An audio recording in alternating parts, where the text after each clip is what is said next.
Okay, this is the Bugera Infinium 5 watt. It struck me that I don't believe I've done an impressions video of this amp. I've demoed it a lot and then panned it in the comments or whatever. You know, it's been in demos, 5-part demos, 4-part demos, whatever.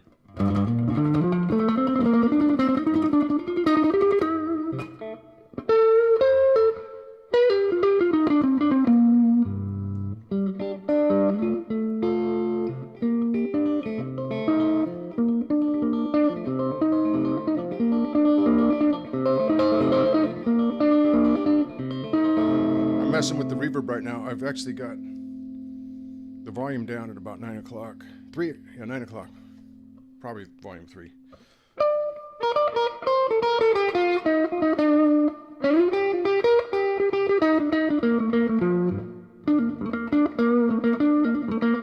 I have the drive cranked up.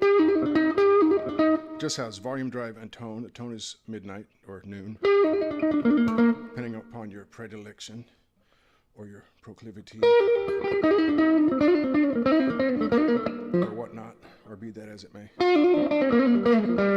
Got the reverb up about 4.5, just below 12 o'clock. I'm not a big reverb guy on amps. Having said that, I have a reverb pedal on the way, so go figure. Let's turn it down to about 2.5 on reverb.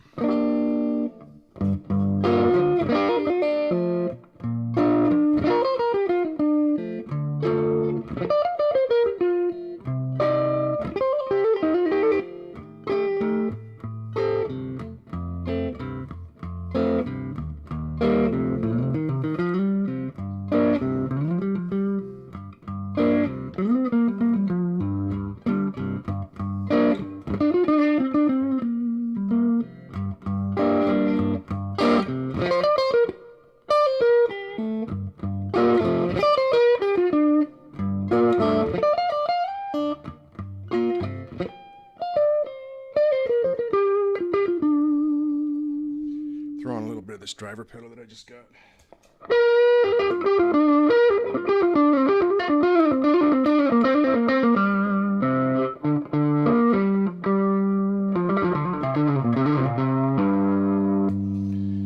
This is a Stag with a Stag Select P90 in black with P90 pickups, thus the P90 in the nomenclature, if you will. All right. It's thin. That's why I held it up like that. Hey, it's not as thick as a traditional P. It's a thin, kind of a thin model.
Oops.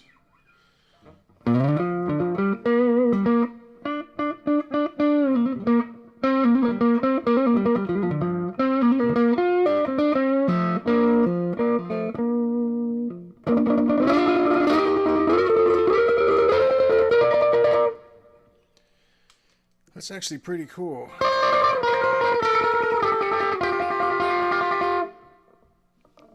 So I had this big take. It was, must have been 10 or 15 minutes already, on and on about this amp. And then I realized the recorder was not on, so I'm doing this again. You know, my videos are not top tier, right? I mean, I'll cop to that. But just making videos like this in Windows Movie Maker makes me appreciate the pro ones just a little bit more.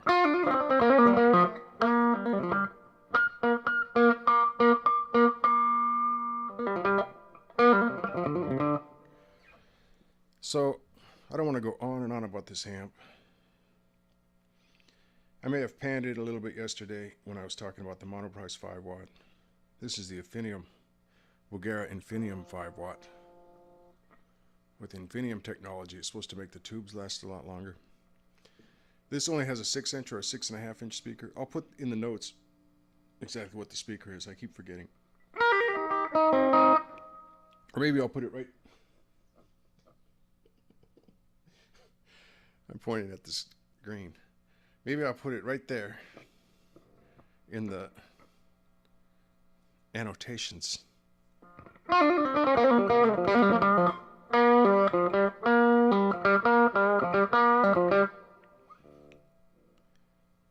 So,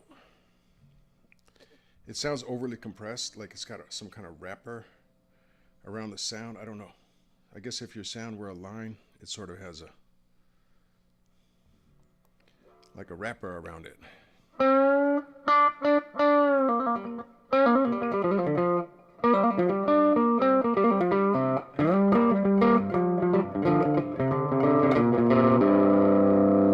But having said that, okay, so it's got the wrapper, that sort of compression, a wrapper that annoys me. But it is warm. This amp is very warm. So you're paying about $85 or $90 more for this amp if you just go by retail. It's about $199. Maybe you can get it cheaper. If you can, I would snatch it up or snag it. Not snack it up.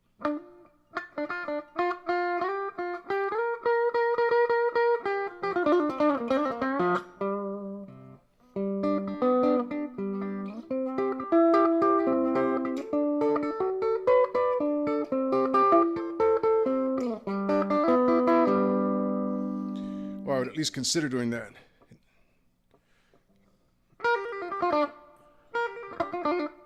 The Monoprice is a better deal, I think, still. Even for the kind of warmth this seems to offer, which is beyond the Monoprice. The Monoprice has a little bit less of that wrapper. I think it's because the Monoprice has an 8-inch speaker.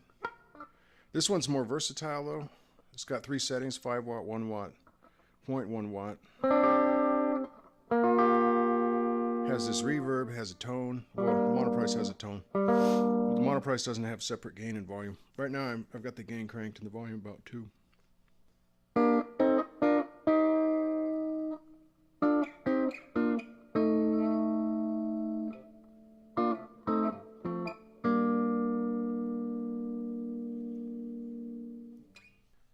So I don't know what to say.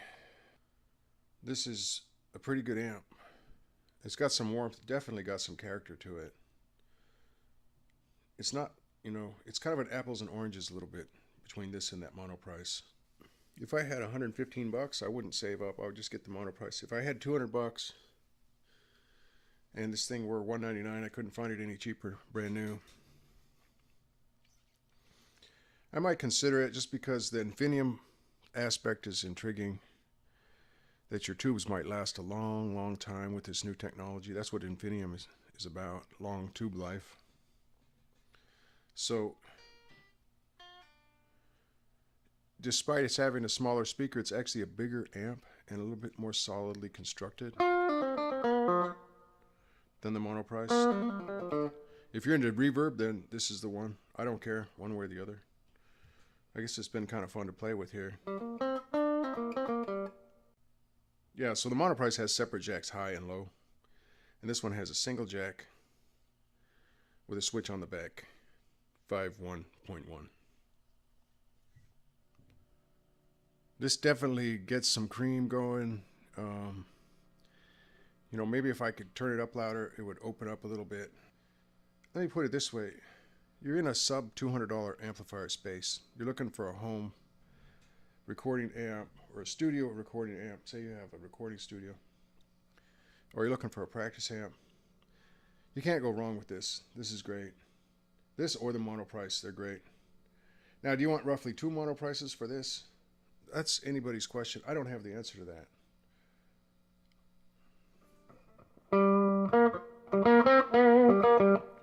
I do like a bigger sound with a bigger speaker, but there's no denying, well, I was going to say there's no denying the sound of a tube amp. Then you put me in a blind test and I wouldn't be able to tell the difference, but there's a certain feel to this. The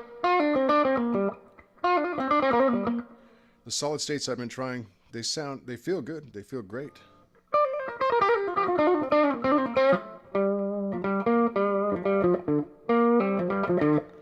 They don't feel like this though. All right, I'll just leave it at that. You couldn't, it's definitely not a waste of $200. It's a well spent $200.